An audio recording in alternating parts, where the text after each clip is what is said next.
The Ijaws of Nigeria's oil-rich Niger Delta region have enjoyed relative peace with its apex body, the Ijaw National Congress, and the youth chairman, the Ijaw Youth Council, performing their duties. However, there seems to be a succession crisis brewing after the emergence of two executives of IYC following the expiration of the tenure of the 8th president, Peter Timothy Igbifa, on Wednesday, 19 July. As it stands, the big question begging for answer is, who is now the 9th president of the Ijaw Youth Council? Is it Jonathan Lokbobri or Alaye Theophilus?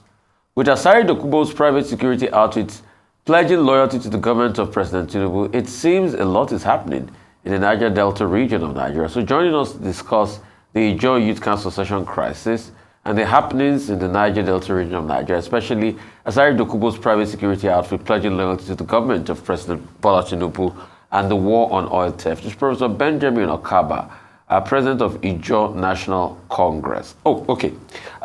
We have multi-issues here to talk about, but let's talk about something on the lines of more national importance as regards the role of non-state actors. And you see the likes of, some non-state actors pledging their loyalty, having their own security brigade of some sort and chanting songs in loyalty.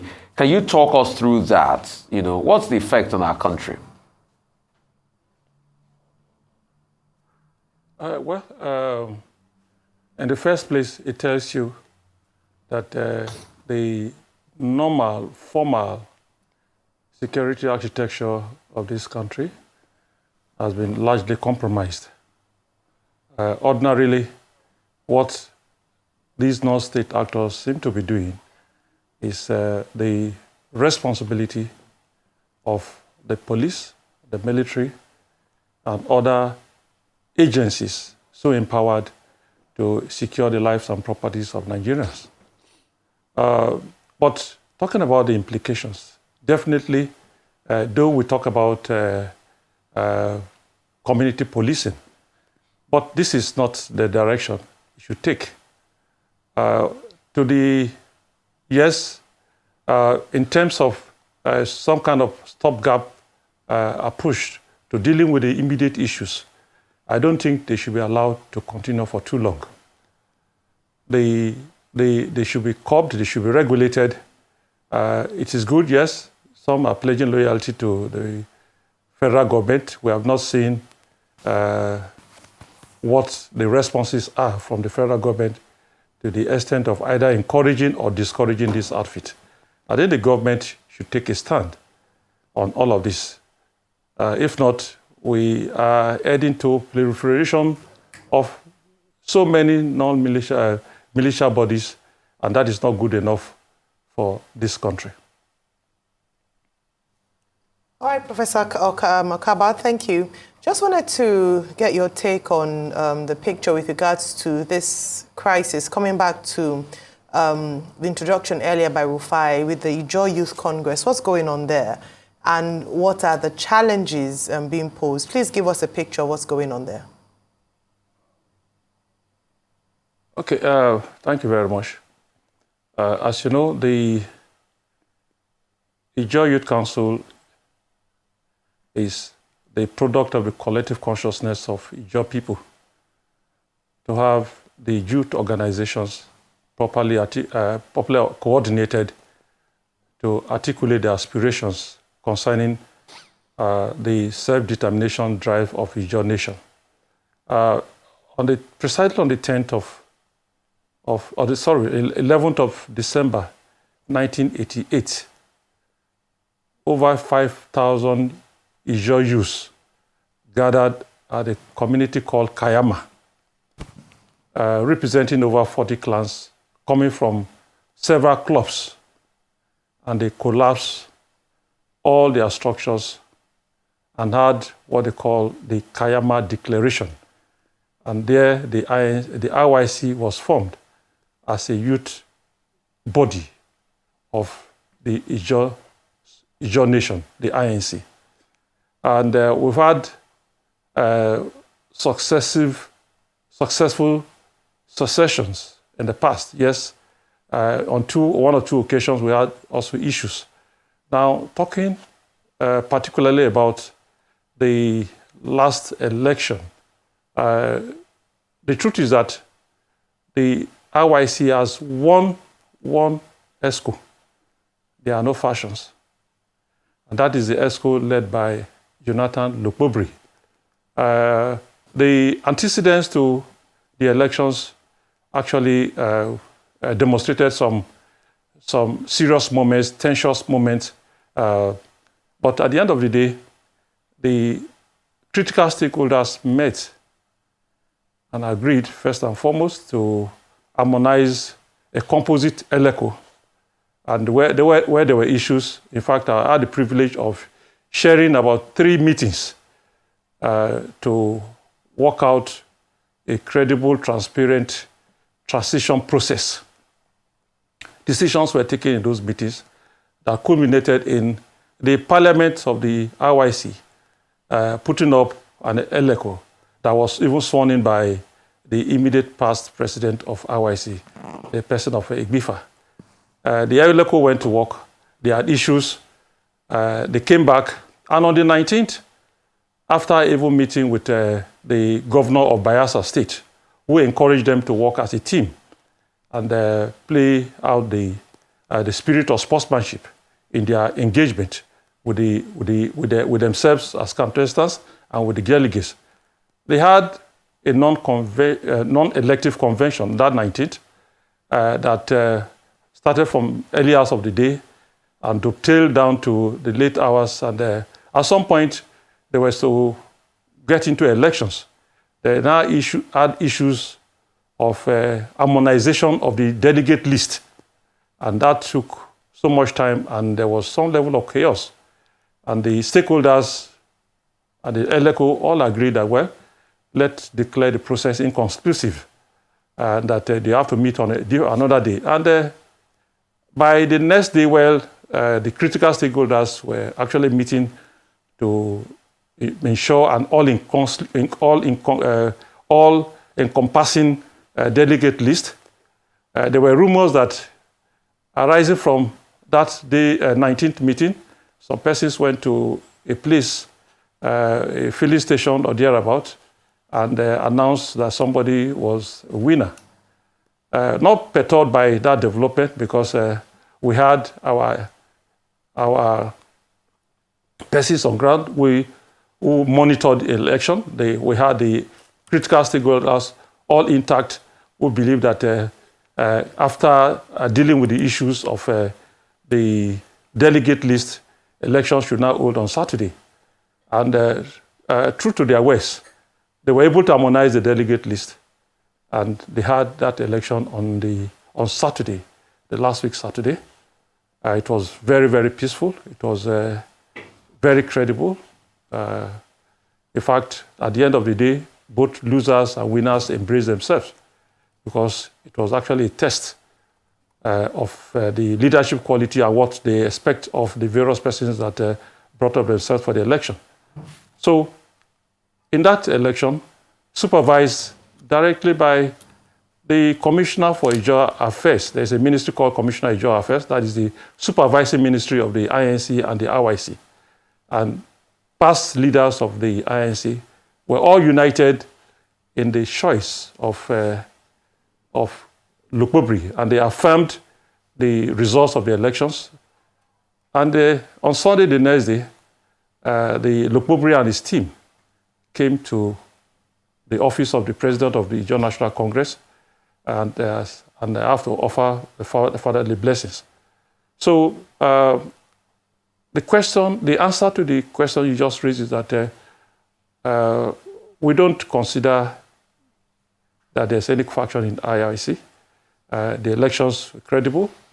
The elections have thrown up a winner, and that winner is not in dispute. The INC has thrown its weight behind the winner. I will continue to support the wishes of the people. Because, again, I also want to say this. We had early warning signals that some kind of trouble might arise. So we're very cautious. And during the screening of the various contestants, I personally visited the place and advised them to play by the rules, that any election conducted outside those approved by the supervising authorities and the stakeholders will not be acknowledged, the results will not be respected by us. I made that very clear and pointed the two to all of them.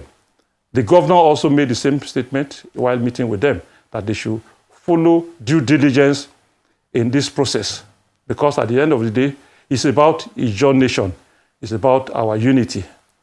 So, like I said earlier on Saturday last week, I still maintain my stand that Lokpobiri remains the authentic, the only president of the 9th president of the Ijaw Youth Council. This is also based on the reports I got from the independent observers that went there to represent the INC, and my interaction and consultations with other critical stakeholders of Ijaw Nation, particularly of the RYC. Thank you. Professor Okaba, thank you very much for that clarification and for the comments you made earlier about non-state actors. But as president of the Ijaw National Congress, are you bothered that these days, when people hear, hey, he's on here, the next thing they think about is that, oh, these oil thieves have come. Now, you as president of the Ijaw National Congress, you're laughing. I'm just stating the facts. You know, are you concerned? You know, are you involved? Are you, as a Congress, collaborating with government or any government agency to check this menace of crude oil theft that seems to have become a tradition in the creeks? Every time we hear one particular vessel is being destroyed and all of that, but there seems to be no end to it. What is the Ijaw National Congress doing from an identity position, from a nationalistic position, to assist the Nigerian government to check the menace of crude oil theft? Okay, thank you very much. I thought by now we should escalate the discussion beyond identifying the real thieves, because we have avalanche of evidence to show that those who believe that it was the Ijaw people that were sabotaging the oil production in this country, we now have a rethink. We have ample evidence, so many reports, some we encouraged, that actually show that the real oil thieves are not Ijaw people. They are not even in the creeks. They are where we know they are. They are in Abuja. They are in NNPC. They are in barracks. They are everywhere. And we have made bold statements about it. I remember also very vividly one of the chairman of CITRE, the Traditional Rulers Council of Ijaw Nation, also made it very clear. In fact, he has books written to unravel the riddles of oil theft in Nigeria. I think what we should be talking at this point is, now that we've identified the people, what are we doing about them? Vessels were intercepted, and on the instruction of the powers to be, they were burned down. And this again is another level of sabotage, because when you burn evidence, you are also making it difficult for you to resolve the problem of oil theft. What is the evidence? Then some riffraffs were caught on these rickety ships and burnt ships and all that are taken away. Those persons are helpless. Are we able to trace the real cabal from the evidence of the vessels before they were burnt, from the evidence of the persons that were caught? I think, just like you earlier said, we are concerned because we were wrongly accused of stealing what belongs to this country, of stealing what belongs to us. We produce the oil, and under a federal system that is properly executed, going by the principles of resource control, the oil is our property. The oil is our heritage. We should be engaging other agencies, and make sure we control this and pay taxes to the federal government. So why must we steal what belongs to us? And particularly when you talk about oil theft, the processes also involve damaging the environment. When you talk about because the moment you strike a tap open, it spills all over. And in the Niger Delta, I can tell you for free that on a daily basis, we experience over 400 levels of oil spill. That's so devastating to our environment. Our ecosystem is almost gone. So I'm sure you are aware of the recent report on the environmental genocide using Bayelsa as an example. We are dying instrumentally. So when you say iron is on, and the next thing is oil theft, no. The flip side of it is that the Ijaw people are now at the end of affairs in terms of curbing oil theft. Kudos to Tantita. Kudos to Asare Dogobo. Kudos to so many persons. These are people not trained. These are people not licensed to do it. But because the security architecture, normal security of the architecture has failed us, we have to resort to engaging these persons. And today, the results are clear. The volume of oil being produced has increased to the extent that the Tinubu himself has given a projection of getting up to 2,000 barrels by next year. How would that happen if there's no peace in the Niger Delta? How would that happen when we continue to suffer in the midst of plenty? How would that happen if you don't pay? You give only 3% by your PIA. That is what you are remitting to the people of the oil producer Niger Delta. And you take 97%, you steal 97% and give 3% to the owners of the resources. These are injustices that must be addressed on that note, if we want peace in this country. On that note, Professor Benjamin Okaba, yes, President of the Ijaw National Congress, would like to thank you very much for joining us on the morning show.